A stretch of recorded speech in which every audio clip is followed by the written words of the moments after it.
அவங்க இன்றைக்கி வாங்க. இன்றைக்கி சிம்பிளான ஈரல் மட்டன் கிரேவி. ஈரல் வந்து 1/2 kg எடுத்துக்கிறேன், மட்டன் 1/2 kg 1/2 kg எடுத்துக்கிறேன். அது எப்படி சிம்பிளாக ஒரு கிரேவி வைக்கலான்னு பார்க்கலாம். அதுக்கு குக்கரில் நல்லெண்ணெய் ஒரு 2 குழிக்கரண்டி நல்லெண்ணெய் ஊற்றிக்கோங்க.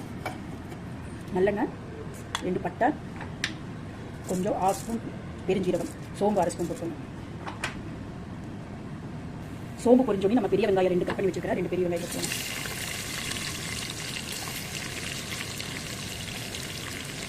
பெரிய வெங்காயம் வணக்கிறதுக்குள்ள நம்ம இஞ்சி பூண்டு பேஸ்ட்டு அரைச்சிக்கலாம். க்ளீன் பண்ணி வச்சுருக்கேன் இஞ்சி பூண்டு பேஸ்ட். இஞ்சி பூண்டு பேஸ்ட்டு கொஞ்சம் தண்ணி விட்டு கொஞ்சம் அரைச்சி எடுத்தாச்சு. வெங்காயம் நல்லா வணங்கி வச்சு அது பேஸ்ட் அதில் கொஞ்சம் கருவேப்பிலை போட்டுக்கலாங்க. நல்லா வணக்கி விட்டுக்கோங்க.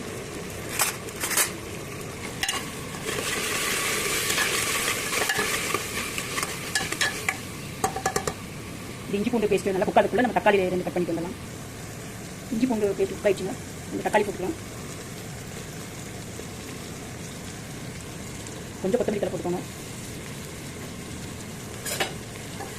கலக்கி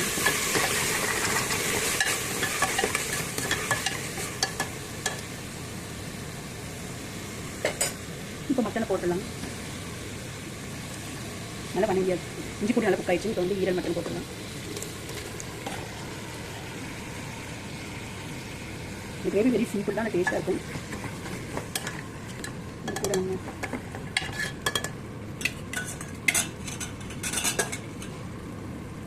தேவையான அளவுக்கு உப்பு போட்டுக்கோங்க. காரத்துக்கு ஏற்ப மிளகாத்தூள் 1 ஸ்பூன், மல்லி ஸ்பூன் 2 ஸ்பூன், மஞ்சத்தூள் ஒரு 1/4 ஸ்பூன் போட்டுக்கோங்க. நல்லா கலரிட்டுக்கோங்க.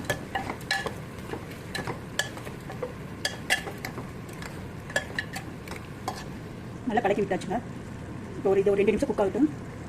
குக்கர் மூடி அப்படி போட்டுக்கலாம். சும்மா க்ளோஸ் பண்ண தேவையில்லை, இப்படி மூடி வச்சுக்கோங்க. அதுக்குள்ளே நம்ம 1/2 மூடி தேங்காய் அரைச்சிட்டு வந்துக்கலாம். 1/2 மூடி தேங்காயை அரைச்சிட்டு வந்துடலாம். நம்ம 1/2 மூடி தேங்காய் கூட 1/2 ஸ்பூன் ஜீரகம், இது 1/2 ஸ்பூன் கரம் மசாலா போட்டுக்கோங்க. இதை அரைச்சிட்டு வந்துடலாம். இந்த தண்ணி விட்டு நல்லா பேஸ்ட் மாதிரி அரைச்சிட்டுக்கலாம். வந்து தண்ணி விட்டு நல்லா பேஸ்ட் மாதிரி தேங்காய் அரைச்சிட்டு இருந்தாச்சு. இப்போ வந்து மட்டன் 2 நிமிஷம் குக் ஆகிடுச்சு. இந்த பேஸ்ட்டை ஊற்றிக்கலாம். தேங்காய், சீரகம், கரம் மசாலா பேஸ்ட்டு ஊற்றிக்கலாம். இதுக்கு தேவையான அளவுக்கு நீங்கள் தண்ணி விட்டு கழுவி ஊற்றிக்கோங்க. உங்களுக்கு எவ்வளோ தேவையோ நல்லா கெட்டியாக வேணும்னா 1 டம்ளர் அளவு ஊற்றிக்கோங்க. கொஞ்சம் தனியாக வேணும்னா கொஞ்சம் நிறையாவே தண்ணி விட்டு இது பண்ணிக்கோங்க. நிறைய கூட தண்ணி விட்டுக்கோங்க. 2 டம்ளர் தண்ணி விட்டுக்கோங்க.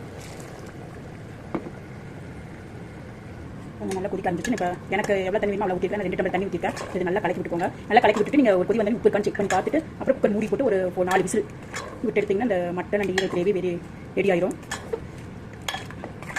இது சிம்பிளாக தான் இருக்கும், அவ்வளோ டேஸ்ட்டாக இருக்கும். இட்லி, தோசை, ரைஸு, சப்பாத்தி, இது புரோட்டா எல்லாத்துக்குமே இந்த குழம்பு நல்லா டேஸ்ட்டாக இருக்கும். நீங்கள் வச்சு பார்த்துட்டு எப்படின்னு சொல்லுங்கள். லைக் பண்ணுங்கள், சப்ஸ்கிரைப் பண்ணுங்கள். அவள் செஞ்சு பார்த்துட்டு கமெண்ட் பண்ணுங்கள். நான் உப்பு இருக்கான்னு செக் பண்ணுறேன். ஓகே, நான் உப்பு இருக்கான்னு செக் பண்ண கொஞ்சம் உப்பு பத்தில் நான் போட்டுக்கிட்டேன். நீங்களும் போட்டுக்கோங்க. உங்களுக்கு தேவையான போட்டுக்கோங்க. பாருங்கள், சூப்பராக இருக்குது பாருங்கள் கிரேவி.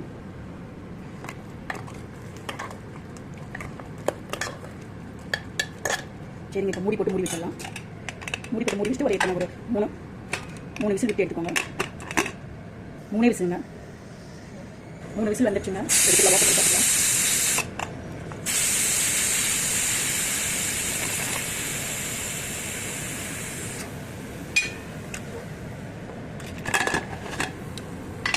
குழம்பு ரெடி ஆயிடுச்சு.